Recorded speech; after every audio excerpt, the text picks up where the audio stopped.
State? Sure. Nah, I can't. Elijah, when you got some threes to finally fall, what sort of relief was that? I mean, it seemed like the looks in the first half were good, they just weren't going down, and then you obviously got a few to go down in the second half. How good was that to feel that game ending? I feel good. Just helping the team, dig it out and come up with the win in a tough stretch. Any extra motivation when you noticed who was courtside here at the game? Nah, but much respect to Jimmy, for sure. So when we see him, we just know that we just trying to, play our brand of basketball and not get carried away, try to do extra stuff, just play FAU brand basketball. Alijah, 16 for you in the second half and 14 for John L. What does that mean for the success of the team when you can both get going together like that?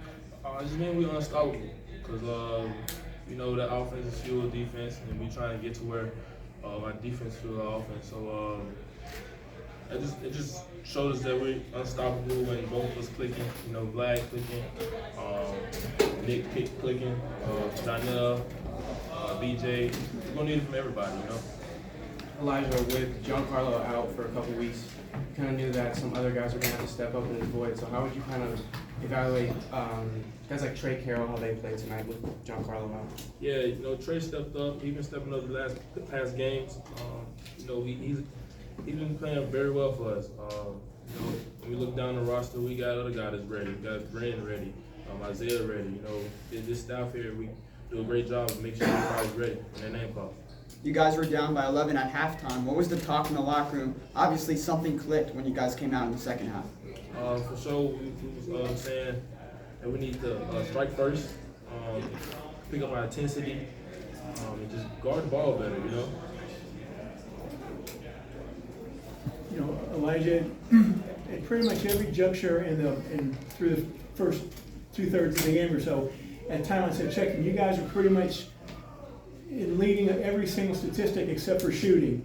And was it a matter just of you guys just comfortable with the way you were playing apart from that and expecting the shooting to catch up at some point? Yeah, we were just trying to pick up everything that we were doing. We were trying to get more rebounds, we were trying to get more steals, stuff like that.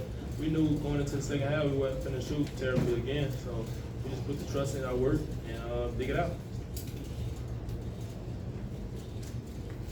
Coach, Wichita State got off to a hot start and they had 12 attempted threes in the first half, then that went down to 6 in the second half. What was the priority in keeping them off the perimeter and just fighting back until you completed the comeback win? I thought our guards were extremely physical in ball screen coverage. The first half, I thought we kind of get velcroed, stuck to the screens a little bit. They were physical. They adjusted to the way the game was being played, and those passing windows shrunk. I thought our activity, and most importantly, early in the game, as a staff, when we spoke, we were down 17-4, and there's probably one defensive possession that we were disappointed in. We got a couple block shots that squirted to them. A loose ball went off someone's foot and lands in the shooter's hands. And so we knew that wasn't sustainable, but we had to pick up our energy and effort, and then I thought our guys found a great rhythm playing off of each other second half. They screened, they ran, they did a lot of the dirty work for each other, so those shots could be in rhythm as opposed to just playing one-on-one basketball. Coach, Trey Carroll. I feel like this is like the 5th time I've asked you with the boys of this team, but there were good looks in the first half, they didn't go down. You guys were making a mini run, they didn't answer, 11 became 8. It took a long time to get over the mountain, and they never really seemed to panic. What's that say about where the group is at? Well, they're obviously a very confident group, and justifiably so. But I do think this group is still developing a championship level trust of, if I'm going to do this, you have my back. We're not afraid to fail. We're not afraid of a mistake. We're not trying to be right. We just want to get the job done. And there were several times when these guys covered for each other, especially in the second half. But we were quick to the ball. I thought our rebounding, it became 5 guys fighting like crazy for every single possession. And I don't think that was necessarily the case in the first half.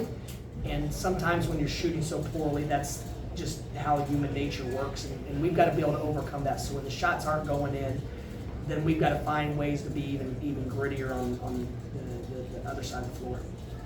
Coach, Trey brought the offensive spurtability tonight with 10 points in 15 minutes. Could you talk a little bit about what you liked or maybe didn't like from him on the defensive end? Well, I'll begin with what I liked. First half, we were in a little bit of a rut, and he came in and gave us a jolt and gave us some life. And scoring baskets does that. Rebounding does that. Getting stops does that. There's a lot of ways to impact a game, and Trey impacted the scoring. Thought he helped our spacing. And then the second half, the shots weren't falling. But if my memory serves, just before he went out, he got a big offensive rebound and kicked it out to Alijah, if I'm not mistaken. And those are the impactful plays. Those are the energizing plays. Those are the ones that give us momentum. Those are the ones that maybe knock them on their heels a little bit. So I thought that was the biggest possession of the game by Trey, but it felt like the Illinois game when we just weren't in a good offensive rhythm. A lot like Giancarlo's always done for us. We're not in great offensive rhythm. We put them in and they give us a little bit of a jolt and we kind of settle in. And I thought that happened tonight. Coach, going into the game, you know, Wichita was one of the better rebounding teams in the league, but you were able to out-rebound. What do you think was kind of working for you guys in that aspect? Well, the second half, I thought we were quicker to the ball, but we weren't in as many rotations. We weren't getting broken down on the ball screens, and so we weren't playing from behind. We didn't have our guards on the bigs, and when we did, the other guys flew in to help them out. So I just think it was more of just our guys doing what we do better and with more determination than we did in the first half. Just, do you think the tone for the conference, what it's going to be like all the way to March, has kind of been set with USF getting the win tonight? I mean, it's already very, very muddled at the top. Is that the way you sort of envision this thing playing out? Absolutely. You know, you see Memphis's first two games to the wire. You've seen our games to the wire. Even you think about East Carolina game here, and if you look at the stat sheet, it looks like a double-digit comfortable win. Well, that was a one-possession game with 5 minutes left. So I can't imagine any scenario where 80% of our games don't come, especially on the road. South Florida's a good basketball team. They're a talented basketball team, and it's every night's going to be a challenge. We've got to get to the point where we're not matching the other team's energy and aggressiveness, but we're surpassing it because we have a lot of room for growth, and these guys are bought into improving and doing it together, and so we have a lot of confidence that we're not playing anywhere near our best basketball. Coach, 22-10 in fast break points, 21-12 in second chance points, and scoring 17 points off of 14 turnovers from Wichita State. How advantageous is it to get out and transition, get those offensive rebounds, and just taking those chances as you see them?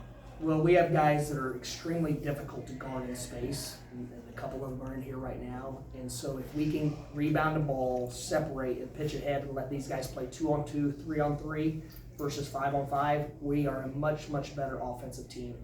And credit to our guards pitching ahead, credit to our big guy. You can't turn on the TV and see a good transition offensive basketball team and not see a big guy running and getting the defense to overreact to his pressure on the rim. And I think when we go back and look at most of our transition baskets, there were people that didn't get a stat that ran and drew defenders and therefore got the teammate shot. So that's the best part of transition. We have athletes, we've got playmakers, and we need to find ways to get them in space, and that's the easiest, most efficient way to do it.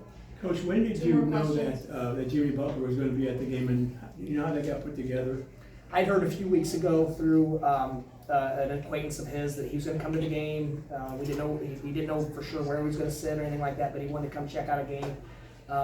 It's once again a compliment to our guys. They've played this game the right way, in our opinion. They've played with intensity, with passion. They've represented this area, this school, very, very well. And with that, people want to come and check it out. And there were professional hockey players here. There were professional basketball players here. There were retired legendary basketball players here. So once again, they're not here to see myself and the staff. They're here to see these guys.